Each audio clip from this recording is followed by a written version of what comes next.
ভোরের সোনালি আলো সমুদ্রের পানিতে পড়ে চকচক করছে, আর সামনে থেকে গাছগুলো জানান দিচ্ছে আমরা পৌঁছে গেছি আমাদের গন্তব্যের জায়গা ছেড়া দ্বীপে। সামনের এই অংশটুকু অর্থাৎ এই পানিটুকু পেরোলেই আমরা পৌঁছে যাব ছেড়া দ্বীপে। আসসালামু আলাইকুম, আপনারা সবাই কেমন আছেন? আলহামদুলিল্লাহ, আমরাও ভালো আছি। ছেড়া দ্বীপ হলো বাংলাদেশের মানচিত্রে দক্ষিণের সর্বশেষ বিন্দু। দক্ষিণ দিকে এর পরে আর বাংলাদেশের কোনো ভূখণ্ড নেই। ছেঁড়া অর্থ বিচ্ছিন্ন বা আলাদা, আর মূল ভূখণ্ড থেকে কিছুটা বিচ্ছিন্ন বলেই এই দ্বীপপুঞ্জের নাম ছেঁড়া দ্বীপ। মূল ভূখণ্ড থেকে বিচ্ছিন্ন করেছে ওই সামনের যেই পানিটুকু দেখছেন, এটাই। আমরা এখন হেঁটে যাচ্ছি, এটা হলো মূল দ্বীপ অর্থাৎ সেন্ট মার্টিন। আর মাঝখানে যে পানি, এই পানি পেরোলেই আমরা পৌঁছাবো ছেঁড়া দ্বীপে। জুতা হাতে নিয়ে কোমর পর্যন্ত পানি পেরিয়ে আমরা এখন পা ফেললাম ছেঁড়া দ্বীপের মূল অংশে। যেহেতু সময়ের স্বল্পতা, তাই যত দ্রুত সম্ভব আমাদেরকে ছেড়া দ্বীপ ভ্রমণ শেষ করতে হবে।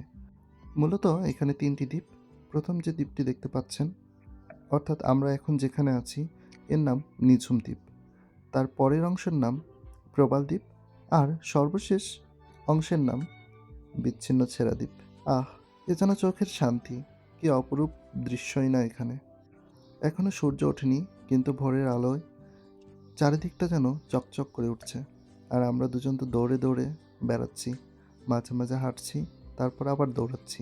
কারণ খুব কম সময়েই এই 3টি দ্বীপ আমাদের ভ্রমণ শেষ করতে হবে, হাতে মাত্র 2 ঘন্টা সময়।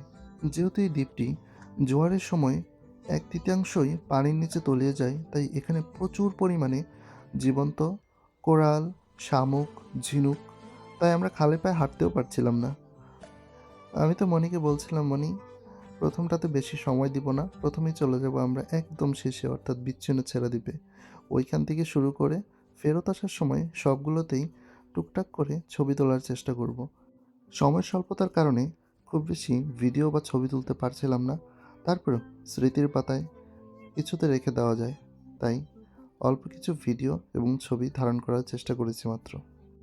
নিঝুম দ্বীপকে পিছনে ফেলে এখন আমরা সামনে এগিয়ে যাচ্ছি। সামনেই হলো প্রবাল দ্বীপ। ওইখানে প্রচুর পরিমাণে জীবন্ত কোরাল আছে। পুরো ছেড়া দ্বীপেই আপনি অন্য কোনো গাছ দেখতে পান বা না পান, নারকেল গাছ এবং কেয়া গাছ দেখতে পাবেন। সকাল সকাল সবার সাথে দৌড়ে দৌড়ে দেখার যে আনন্দ, সেটা আপনাদের বলে বোঝাতে পারবো না।